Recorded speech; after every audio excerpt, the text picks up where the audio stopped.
Namaste, myself B. Malati, a research scholar under the guidance of Dr. K. Chandrasekharaya Garu. Now in this video I would like to present a paper with the title A Wolf in Sheep's Clothing, Fake Government of Telangana, JNTUH Jack, Why Not Prohibited. Now coming to the abstract part of the paper, the snapshots of the homepage of JNTUH Jack website found through the Internet Archives Wayback Machine for the period of 2011 to 2014. This provides the evidence, right? After 2014 March, this culprit website removed that particular image with cyber criminal content and changed its appearance, look and feel of its web pages. Thus, FGOT and JNTUH Jack organizations are wolves in sheep's clothing. The actual cyber criminals were not punished because the police personnel could not produce proper and concrete evidence before the court, resulting in the acquittal of accused A1 and leaving another accused A2 not caught up and investigated till now.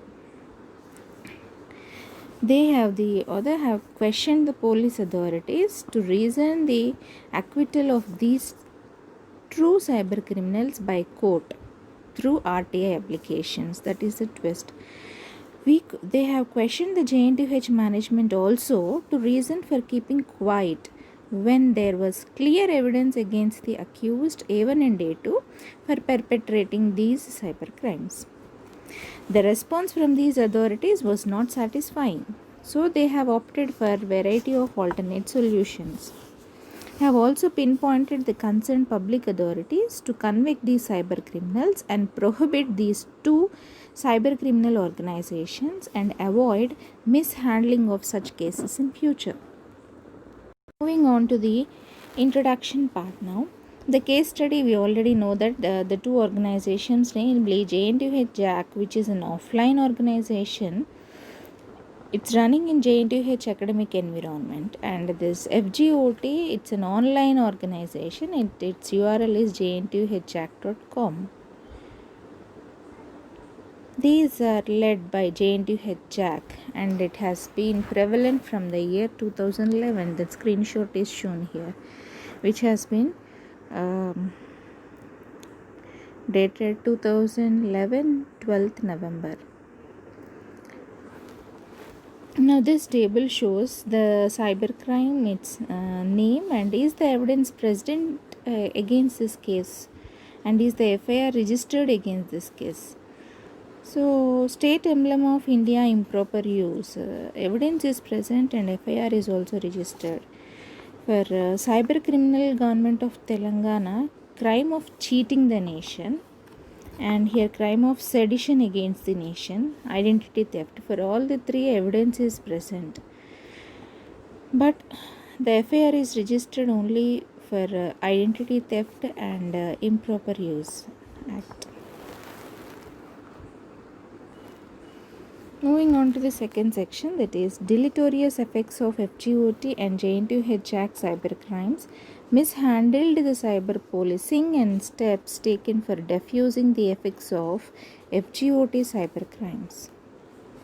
So the deleterious effects of FGOT and JNTUH Jack cyber crimes is shown in this table. That is, JNTUH students registered as members in this particular website. That this meant aiding and abetting the cyber crimes, making them vulnerable to the police cases. Who are the affected parties? The students, academics, and India. The vulnerability to police cases tends to turn as vulnerability to career development. Yes, and the affected parties are again the JNTUH students. The JNTUH students who registered in this criminal website tend to become insensitive to India abusive cyber crimes. The threat of encouragement to the cyber criminals. India and its people are the affected parties. Defamation is the effect, and the affected parties are JNTUH, India, Government of Telangana, Government of AP, the Cyberabad police, and even the public authorities. So these are all the other listed deleterious effects and the affected parties. If you see to the eighth one, gives a marker for students of other universities to commit cybercrimes likewise. Academic scamming tends to prevail. They lose the morals tend to prevail in the society. This challenges the moral of those who are upright with rectitude, and the affected parties are the society and the nation.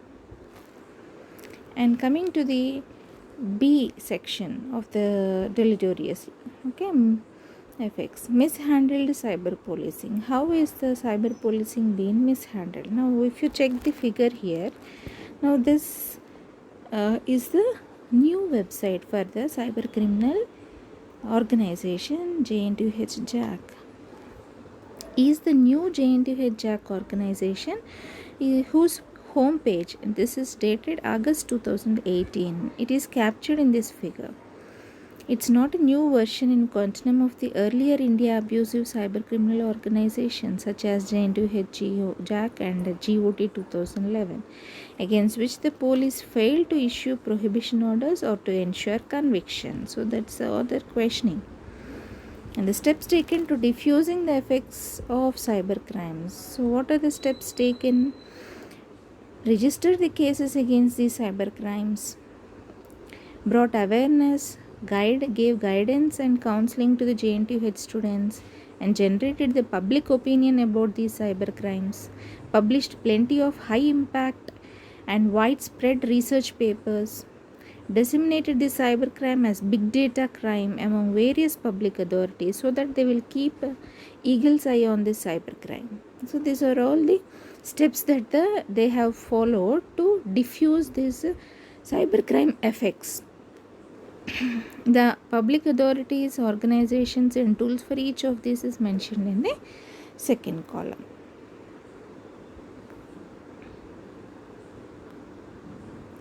Next, can the cybercrime case under study be compared with the recent Pontiff Paripurnananda Swamiji's externment case and other similar cases? So that's the question. Yes. Now, background with respect to this question is the Hyderabad commissioner, police commissioner, he externed the film critic in Hyderabad, alleging that he had hurt Hindu religious sentiments. Now, following the remarks made by this popular movie critic on Hindu gods, Swamiji announced that he would take up a 3-day yatra from Boduppal to Yadadri, to preach on protecting the Hindu Dharma. On July 9, 2018, the Hyderabad City Police placed Swamiji under house arrest and sent him off from the city. Then the police commissioners of Hyderabad, Rachakonda and Cyberabad externed Swami Paripurnananda, who is the founder of Sri Peetham of Kakinada and Pontiff, from Hyderabad city for a period of 6 months on 10, 14 and 15 July 2018 under the Telangana Prevention of Anti-Social and Hazardous Act 1980. The Hyderabad Police Commissioner alleged that Swami Paripurnananda made incendiary statements in public and his speeches amounted to provocative acts, and that is shown in this figure 3.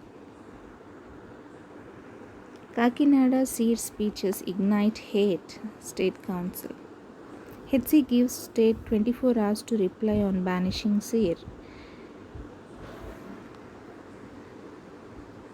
Paripoornananda స్వామికి high court నోటీసులు.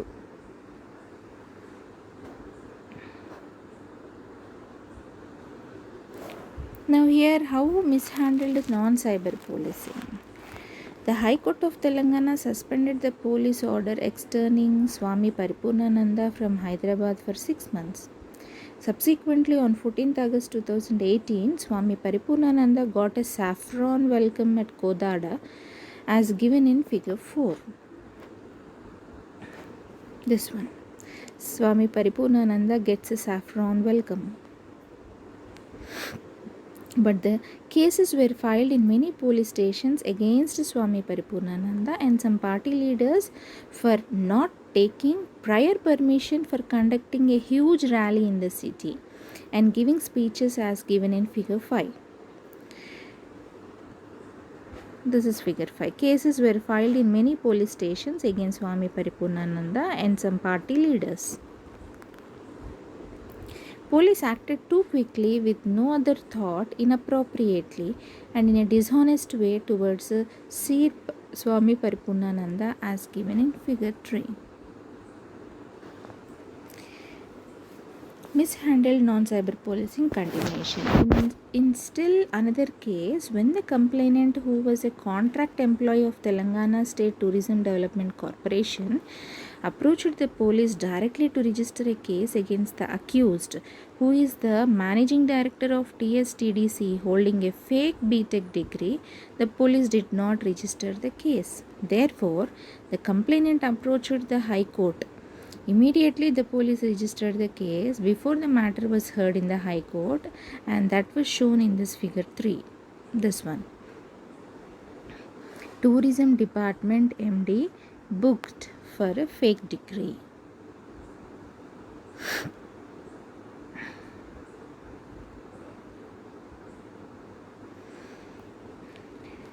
Unlike the above two cases, that is Swamiji's externment case and MD with fake degree case, there is no prompt and indicative action taken against the cyber criminals who committed cyber crimes against the Indian nation, as mentioned in our case study.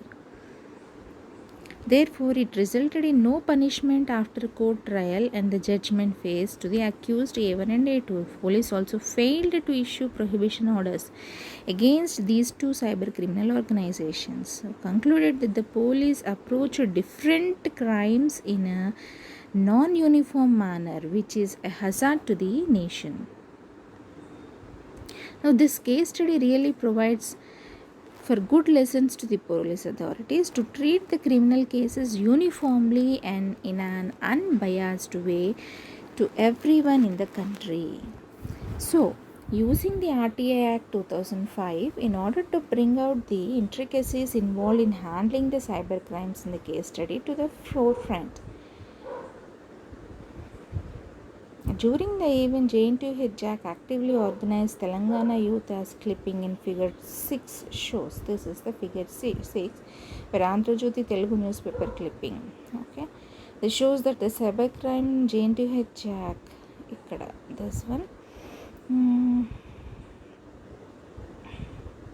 Actively organizing this Telangana youth. JNTU Hijack is cyber criminal organization. Though the organization of this type organize social events of this type, the personal agenda lying behind it is very much harmful to the nation. FGOT and JNTU cyber crimes cause severe damage to JNTU students and the nation at large. Now, these cyber crimes must be dealt properly in order to set good examples for handling the other cyber crime instances. The people should be good as well, be alert and help the adaptive organizations to fight against the maladaptive cyber criminal organizations. Moving to the conclusions and future work. In this paper, they have elaborated the ins and outs of the cybercrime case study. When they compared the Swami Paripurnananda externment case with this case study, concluded that the police have not treated all the above mentioned cases in a uniform manner. The FGOT cybercriminal organization after 2014 March removed the image with the cybercriminal and changed its appearance, look and feel of its web pages. So these are wolves in sheep's clothing. So that's the title. The future scope is to suggest some alternative solutions, such as concentrating on initiatives to undo the deleterious effects of FGOT and to bring awareness about the initiatives taken up by the authorities to diffuse the FGOT. Now, using these ICT solutions, this can be done. That is, creating the accounts on social networking sites like Facebook, Twitter, and the future work can be like bringing awareness and generating public opinions, rebuild the society to become a truly cyber secured society. Thank you.